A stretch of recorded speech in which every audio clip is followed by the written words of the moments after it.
Welcome back, traders and investors, to Benzinga's pre-market prep, brought to you by MarketFi. I'm your co-host Joel Elcon, along with Dennis Dick, and we have Anne-Marie Baiynd on the line. She's an author and financial analyst. She's the author of the book, The Trading Book Course: A Practical Guide to Profiting with Technical Analysis. Anne-Marie, how you doing on this Monday morning? I'm doing well, watching the fall set in our lovely land of Michigan. It came, it came in a little bit too quickly, though. How do you like how it It goes? has come in. How do you like that 75 to 45 last week? That kind of were you Well, shorting? I was in Naples all of last week, Oh, so okay. All right. Emery, we talk a lot about daily highs and lows and technical patterns like double tops and triple tops, the same on the, with the bottoms. But you like to look for patterns in the market, and let's go tell us what you're seeing in the broad market. well, from the ES perspective, we've had a number of really very muddy patterns, but I posted a falling wedge, um, which is a little bit unusual. It's an unusual pattern, but it's got a high reliability event. And what is it is something that is, of course, got negative slope, but it broadens on the bottom. And so it looks like a megaphone only with direction. And so I pointed it out last week into the job numbers and said, hey, we got to watch for this 1924 number, because if we break out and hold it, we're going to be in the falling wedge breakout formation. And indeed, that's where we are. We're sitting in a congestion space right here. A lot of folks are talking about this market being bearish. I really don't see it being bearish. It's just got a little bit of steam coming off. Now, I do believe that we've got a bigger pullback ahead on the horizon, but at this juncture, we really are in a very neutral-based pattern with a little bit of increased volatility. And so where we're sitting now is in this big patch of congestion between 1956 in the ES all the way up to 1964. Mm-hmm. We've got a lot of buyers and sellers arguing there. Okay. And how about that dipsy doodle on Friday? They just smashed it because interest rates may not go up, and that's kind of contrarian thinking there. So were you able to hop on stuff early, or did you just kind of stick to your rules and wait till it, broke out of the top of that wedge? Well, for us, what we were looking for was the pullback into support, because I never buy any breakouts. I never buy the breakout of a pattern. I always buy the pullback and the retest. And what the pullback does is minimize my risk threshold. And so the big fat dip was really a fantastic give me for us, because we'd been looking at this 1884 level to 1887 earlier in the week as a significant support region. And so when it came in there and it began to stabilize over the first hour of trading, it really was, sometimes it is as simple as, if you get a steep pullback, wait for it to get above that 10 simple moving average, and then just trade it all the way up that you can. And that was really a very simple space to take for us. So we definitely were able to participate from that perspective. Anne-Marie, what are your thoughts on gold? Had the big rally with the market on Friday. Actually, gold was leading the market because gold was way up, and it stayed way up. So despite the market rally, gold held on to those gains. This morning, though, we are seeing a little bit of pullback here in the gold market. It's off the lows. It's bounced back a little bit from this morning's lows. But what are your thoughts on gold as we see this two-day market rally? Well, I believe that gold is in a bottoming process. And so when a chart begins a bottoming process, it really spends a lot of time in a very nasty range. If you look at the weekly chart in GC, in the futures space, you're going to see just a clump of mess. And it's sitting above that 10 simple moving average, and then below the simple moving average, and above the simple moving average, below the simple. It's just moving back and forth. And the concept for me is I'm going to wait for a stabilizing event of some kind. It could be the fact that it turns right around and moves to the south as the market dips and then recovers and holds up into its prior resistance zones. I don't believe that, we talked about this. We remember like 2 or 3 times ago, we said, hey, is this time for commodities? I said, no way. I'm not doing it. It's not time. And so we're still in that cycle. And unfortunately for us that are active traders, we get very impatient with market motion. We don't let these charts just sort of slag where they need to slag. And the best thing for us is to stay out of zones where mistakes are most likely to happen.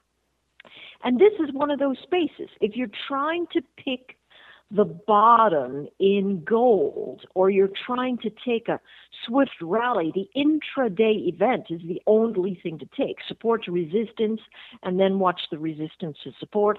As we come in today, we're sitting at a fairly strong congestion level, but momentum is still very negative. So we could easily have those bottoms tested. For me, if I'm looking at something like this, the big savage dips to the south are the places I'm going to buy. If it doesn't hold up into the first new region of support like I expect it to, I'm going to cut and run. But that's really what this formation is telling me. In terms of the market structure, it says, hey, listen, you can take along on the savage pullback, but don't you dare buy a breakout. Anne-Marie, got a question for you here coming out of the chat here, and I'm going to try and clarify. It says, how do you know, I think they're talking about this recent move here, if it was a pullback or a reversal into a bull market, and we're getting clarification. How do you distinguish between a pullback and a reversal? She said she does it by breakouts, so where does she use pivot points to place her buy? So I guess the first part, I'm sorry, go ahead. No, you go ahead. No, I like it that you're breaking it up into pieces. Yeah, okay, so we've had a monster rally. We had a big break, right? And we just keep on trying to come back. So your earlier statement when you came on, you said, yeah, this is a rally here, but you still think we got further downside. Is it further downside because we're going to do more work on the downside of the retracement, or is this a bear market? Okay, so first of all, I don't really use the words rally, only because it gives us somehow the idea that we're running. I'm a big race car fan, so you are? A rally to me I know, is that crazy? Have you been to have you been to Michigan? Formula One, NASCAR, the whole shebang, love it all. They're so different, though, Formula One and NASCAR. Like, I can't stand definitely Formula are. That's One. why. I love NASCAR because of the crash-ups and, it's a little more obviously crazy driving. The Formula One seems more boring to me. So, and I'm not a huge race car fan, but if I can sit there and watch NASCAR. I can't watch Formula One, though. Yeah. Well, it depends on the track. It really does depend on the track. Have you been up to MIS yet? Michigan International Speedway? I have not. It's on my list. Yeah, I'm a big race car fan. I never would have imagined that. Being said, who'd know? But anyway, if we take a look at the term rally, it makes us think that things are going to run. And so here's the thing. We've got a 7-year run on this formation, this chart essentially moving straight up with some small dips. And this is the first aggressive dip we've had. Listen, go back to the weekly charts. If you go back to the weekly charts and you take a look at the ES or the SPX, you're going to see about 7 or 8 weeks of congestion right in the same zone. So for me as a trader, I'm not trading on the swing here in terms of buying and holding for several weeks or a month or 6 weeks, whatever. Those cycles are inappropriate in a sideways pattern. So if I say, hey, listen, I'm looking at the breakout of a falling wedge, I'm trading the formation of the falling wedge.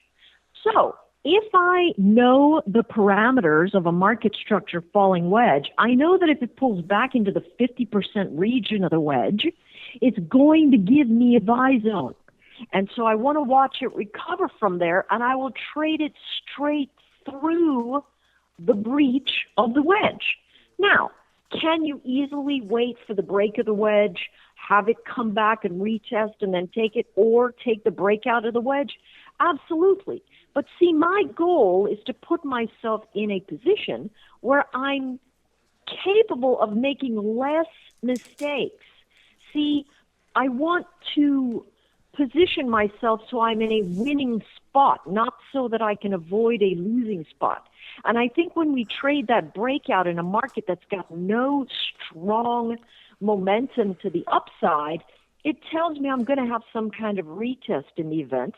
And so I do look at that. That being said, when we look at this wedge and it pulled all the way back to the edge, we watched it stabilize. Here's the thing. If buyers don't step in there, there's no position to take. So we cut and run very easily. And we have a lot of room to go. So if I am looking at the market and I say, hey, listen, this is a form. This is the extension of the form. There are several places. There are some people that absolutely cannot buy a pullback. They're psychologically not built to go, oh, wow, the market's falling. It's time for me to buy. Their brain just doesn't do that. And so you look for the places where it holds. That wedge had a beautiful formation out of 1924. It held. But when you talk about looking at where to buy, it's always in the space of, if you're looking to buy, you always want to do it on a place where value exists.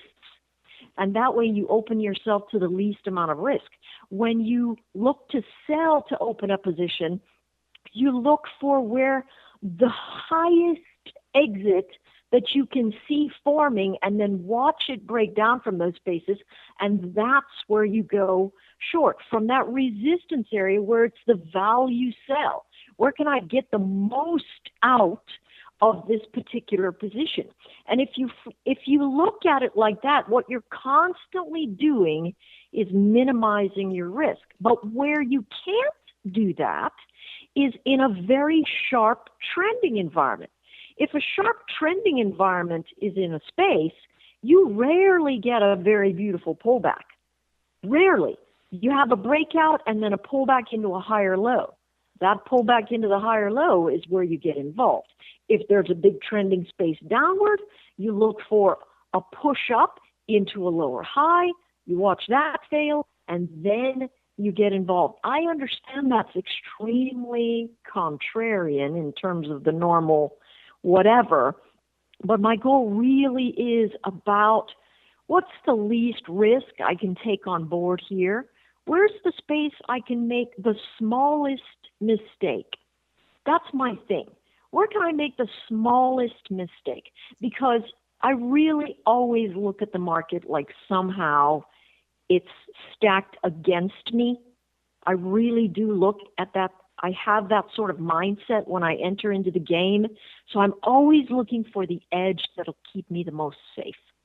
Anne-Marie, those are all excellent points there. And like what I've always said to our traders too, it's not about your gainers, it's about your losers. And it's about minimizing those losers. And from everything that you're saying there, it's all about like what's going to make a successful trader isn't how much you make on your winners, it's how much you lose on your losers. And if you can hold and you can minimize those losers, you can make a lot of little mistakes and still be in this game for a long, long time. Absolutely.